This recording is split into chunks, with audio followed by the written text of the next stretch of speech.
चित्रकार और भावनाओं का जादूगर।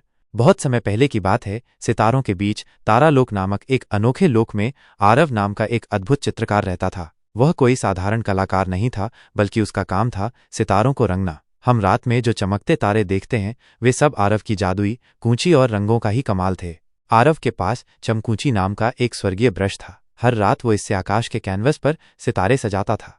भावनाओं से सजे तारे।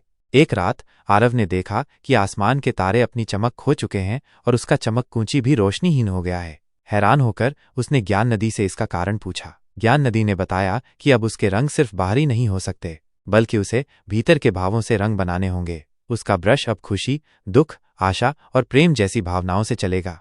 आरव उलझन में था, क्योंकि वह भावनाओं से डरता था। तभी आशा नाम की एक बच्ची तारालोक में आई।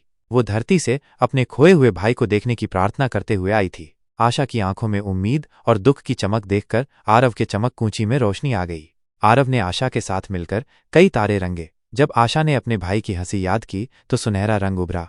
बीमारी याद करने पर नीला रंग आया और उसे फिर से देखने की इच्छा पर उम्मीद का गुलाबी प्रकाश निकला। आरव को एहसास हुआ कि भावनाओं से चित्र बनाना ही सच्ची कला है। तारालोक फिर से चमक उठा। तारे अब सिर्फ रोशनी नहीं, बल्कि भावनाओं के दर्पण बन गए। जो प्रेम करता था उसे एक खास तारा चमकता दिखता, जो दुखी होता था उसे नीला तारा सांत्वना देता, और जो आशा करता था उसे गुलाबी चमक दिखती। आशा की भावना से आरव ने भ्रातृ तारा रचा, जो उन सभी के लिए चमकता है जिन्होंने उम्मीद नहीं छोड़ी। आरव अब भावनाओं का चित्रकार बन चुका था। शून्यवृत्त और क्षमा का रंग। एक रात तारालोक में शून्यवृत्त नाम के काले धब्बे फैलने लगे, जो भावहीनता दर्शाते थे। ज्ञान नदी ने बताया कि ये तब होता है जब लोग अपनी भावनाओं को दबा देते हैं। इससे लड़ने के लिए आरव को अपने भीतर क्षमा की भावना ढूंढनी होगी। आरव ने अपने बचपन के अनसुलझे दर्द और पिता को क्षमा करने की कोशिश की। ऐसा करने पर एक नया रंग निकला, शांतिमय सिल्वर।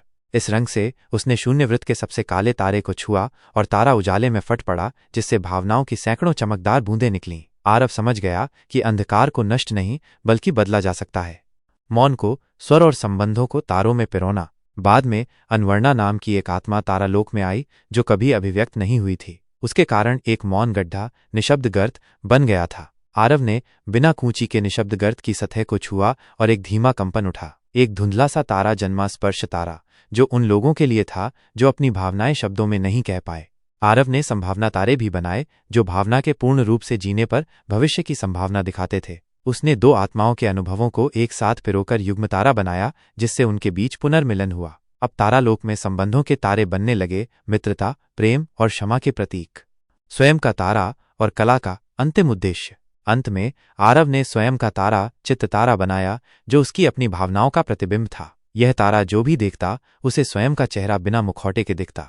एक दिन आशा का तारा टूट गया, क्योंकि उसकी भावना कमजोर हो गई थी। आरव समझ गया कि तारों को जीवित रखने के लिए धरती पर उन भावों का पोषण होना जरूरी है। उसने धरती पर एक भावना की चिंगारी गिराई, जो आशा के दिल में पहुंची। आशा को सपने आए और उसे एहसास हुआ कि शायद कोई उसकी भावनाओं को तारों में बदल रहा है।